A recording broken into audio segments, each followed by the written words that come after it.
Assalamualaikum warahmatullahi wabarakatuh. Yang terhormat Ibu Yulianti Raharjo selaku dosen pengampu mata kuliah Akuntansi Keuangan Menengah 1 kelas L, kami dari kelompok C ingin mempresentasikan dan membahas mengenai soal dan juga contoh soal tentang materi non-current liabilities. Sebelum memulai ke materi, izinkan saya memperkenalkan anggota dari kelompok C. Yang pertama ada Taskia Yasmin Mutmaina dengan NPM akhir 127. Yang kedua ada saya Nailul Izaul Ramadhani dengan NPM akhir 196. Yang ketiga ada Mary Perwitasari dengan NPM akhir 209. Yang keempat ada Davina Mutiara Marta dengan NPM akhir 262. Yang terakhir ada Alicia Absari Putri Baskoro dengan NPM akhir 29.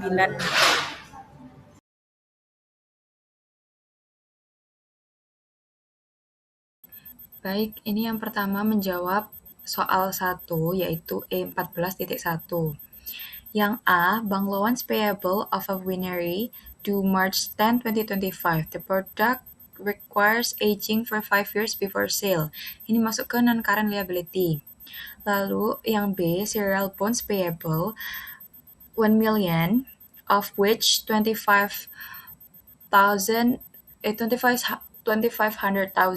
are due each July 31. Ini masuk ke current liability yang 250.000 dan non-current liability yang 750. Lalu yang C ada amounts withheld from employees wage for income tax. Ini masuk ke current liability. Lalu yang D, notes payable due January 15, 2024. Ini masuk ke non-current liability. Lalu yang E, credit balance in customer account arising from returns and allowance after collection in full of account. Ini masuk current liability. Yang F, bonds payable of 2 million maturing June 30, 2023. Ini masuk current liability. Lalu ada overdraft of 100 in a bank account. No other balance are carried at this bank. Ini masuk current liability juga. Dan yang terakhir H, ini deposit made by customer who have ordered goods. Ini juga masuk ke current liability.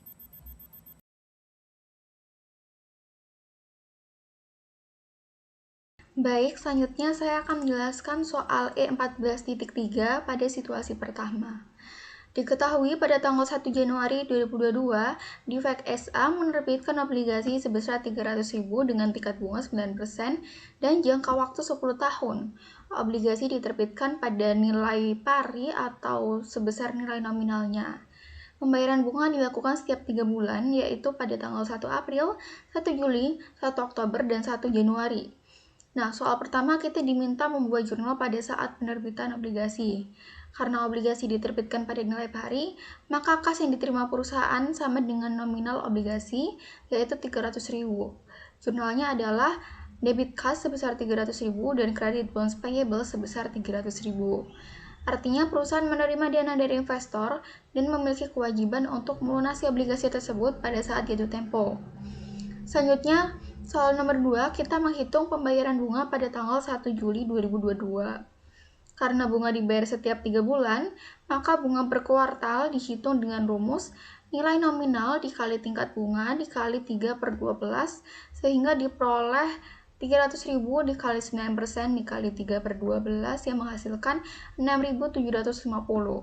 Jadi bunga yang harus dibayarkan pada tanggal 1 Juli adalah 6.750.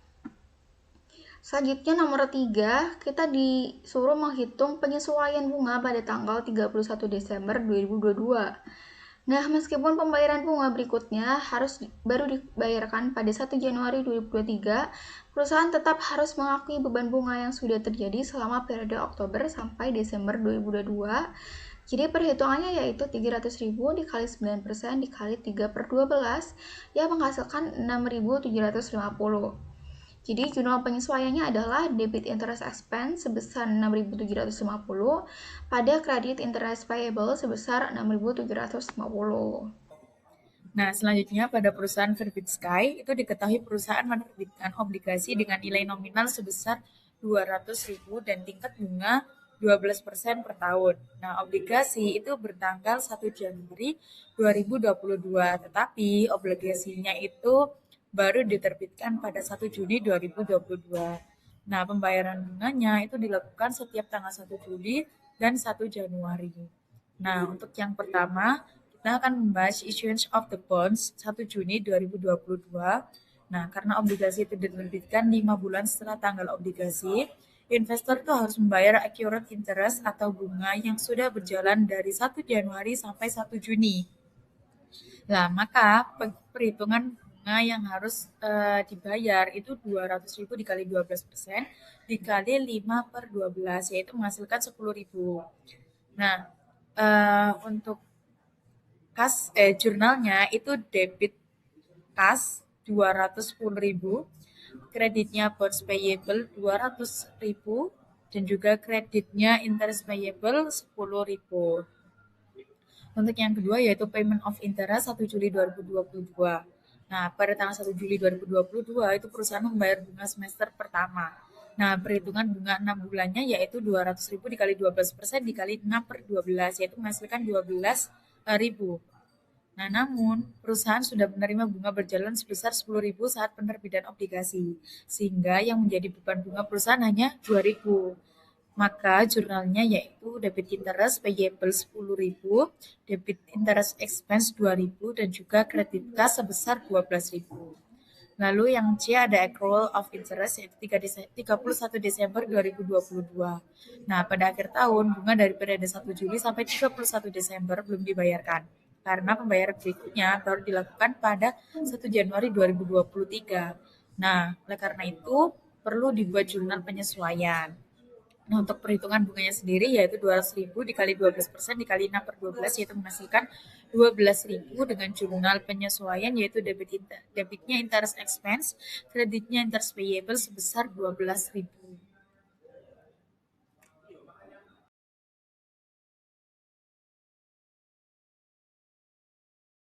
Baik, selanjutnya saya akan menjelaskan jawaban soal nomor 3. Yang A, yang ditanya yaitu jurnal saat penerbitan obligasi pada tanggal 1 Januari. Nah, tanggal 1 Januari perusahaan menerbitkan obligasi dengan nilai nominal sebesar 800.000 euro. Namun obligasi tersebut dijual dengan harga 860.652 euro. Nah, karena harga jual lebih tinggi daripada harga nominal, berarti yang terjadi adalah premi obligasi sebesar 60.652 euro. Sehingga jurnalnya adalah kas di debit sebesar 860.652 euro karena perusahaan menerima uang tunai dari investor. Lalu bonds payable di kredit sebesar 800.000 euro senilai sesuai nilai nominal obligasi tersebut. Dan premium on bonds payable di kredit sebesar 60.652 euro yang menunjukkan kelebihan dari harga jual di atas nilai nominal tadi.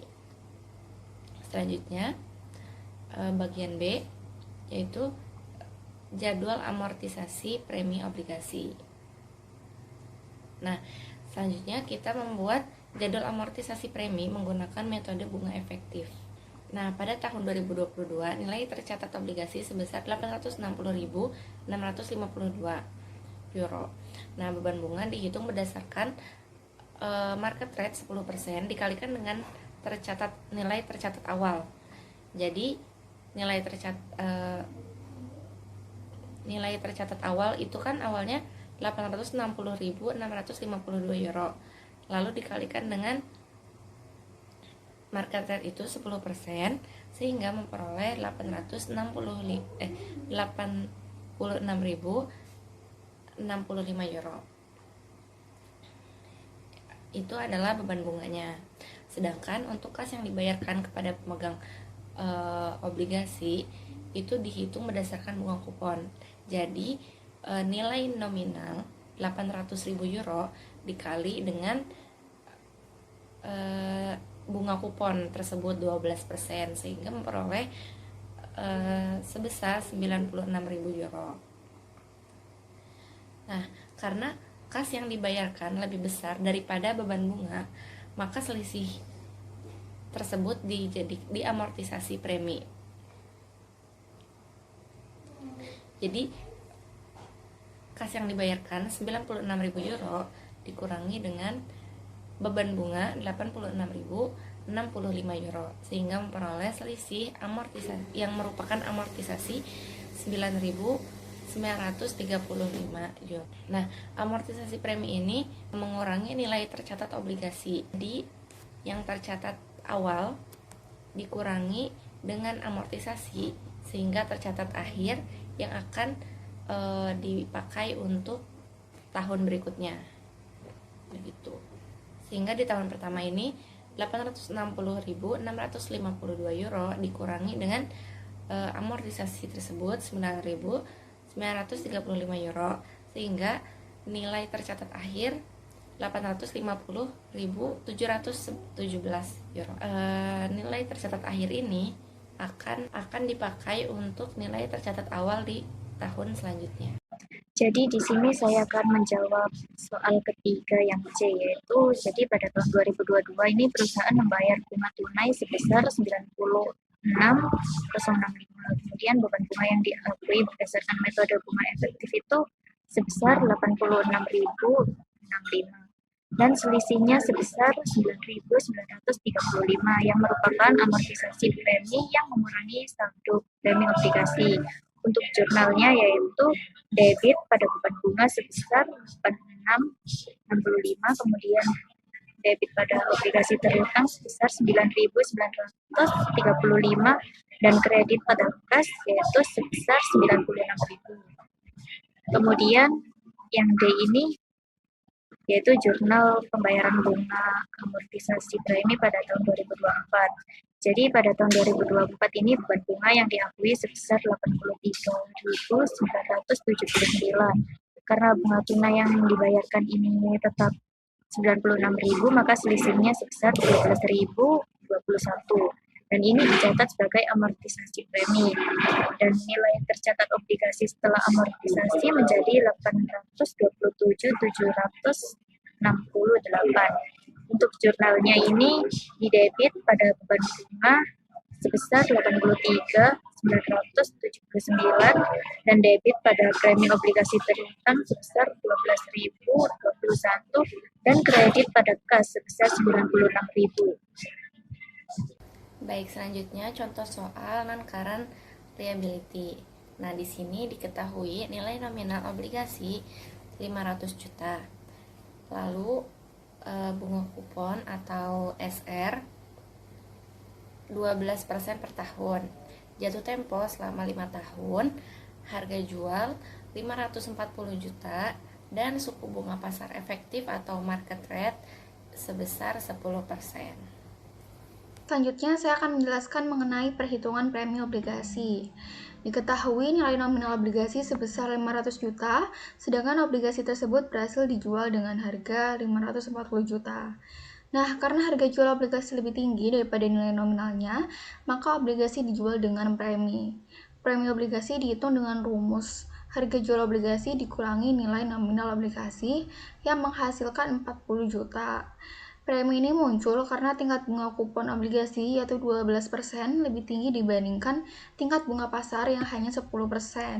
Akibatnya investor bersedia membayar 5 hal dari nilai nominal obligasi untuk mendapatkan tingkat pengembalian yang lebih menarik. Selanjutnya di sini saya akan menjawab contoh soal yang B, yaitu beban bunga tahun pertama menggunakan metode bunga efektif. Nah, metode ini menggunakan nilai tercatat awal obligasi dikalikan suku bunga efektif atau suku bunga pasar. Nah, nilai tercatat awal obligasi ini sebesar 540 juta, sedangkan suku bunga efektifnya 10%. Oleh karena itu, perhitungannya adalah 540 juta dikali 10%, sehingga diperoleh beban bunga pada tahun pertama itu sebesar 54 juta. Nah, beban bunga ini menunjukkan biaya pinjaman yang sebenarnya ditanggung oleh perusahaan berdasarkan tingkat bunga pasar pada obligasi yang diterbitkan. Selanjutnya menjawab contoh soal. Ini yang amortisasi premi dan nilai tercatat tahun pertama. Yang pertama, menghitung amortisasi preminya dulu. Ini dihitung dari bunga dibayar dikurangi beban bunga. Jadinya 60 juta dikurangi 54 juta. Hasilnya yaitu amortisasi preminya sebesar 6 juta. Lalu dihitung nilai tercatat akhir tahun pertama. Dari yang pertama 540 juta dikurang sama 6 juta dari amortisasi premi. Jadinya nilai tercatat akhir tahun pertama adalah 534 juta. Jadi nilai tercatat obligasi akhir tahun pertama adalah 534 juta. Nah, pada soal yang C, kita tuh diminta untuk membuat jurnal pembayaran bunga tahun pertama untuk obligasi yang diterbitkan dengan premi. Nah, diketahui nilai nominal obligasi sebesar 500 juta dengan tingkat bunga kupon itu 12% per tahun. Nah, karena obligasi diterbitkan di atas nilai nominal, maka terdapat premi obligasi yang harus diamortisasi selama masa obligasi. Nah, perhitungan bunga kasnya itu pertama kita itu menghitung bunga kas yang dibayarkan kepada pemegang obligasi berdasarkan nilai nominalnya, yaitu 500 juta dikalikan 12%, yaitu menghasilkan 60 juta. Nah, karena obligasi diterbitkan dengan premi, beban bunga yang diakui perusahaan itu lebih kecil daripada bunga yang dibayarkan. Nah, diketahui bunga kas 60 juta dan juga amortisasi preminya sebesar 6 juta. Maka beban bunganya itu 60 juta dikurangi 6 juta, yaitu menghasilkan 54 juta, yang artinya perusahaan itu hanya mengakui beban bunga sebesar 54 juta karena sebagian pembayaran bunga berasal dari amortisasi premi obligasi. Sehingga jurnal pembayaran bunganya yaitu debitnya beban bunga sebesar 54 juta, debit premi obligasi 6 juta, yaitu kreditnya kas sebesar 60 juta. Sekian presentasi dari kelompok kami, kurang lebihnya mohon maaf. Wassalamualaikum warahmatullahi wabarakatuh.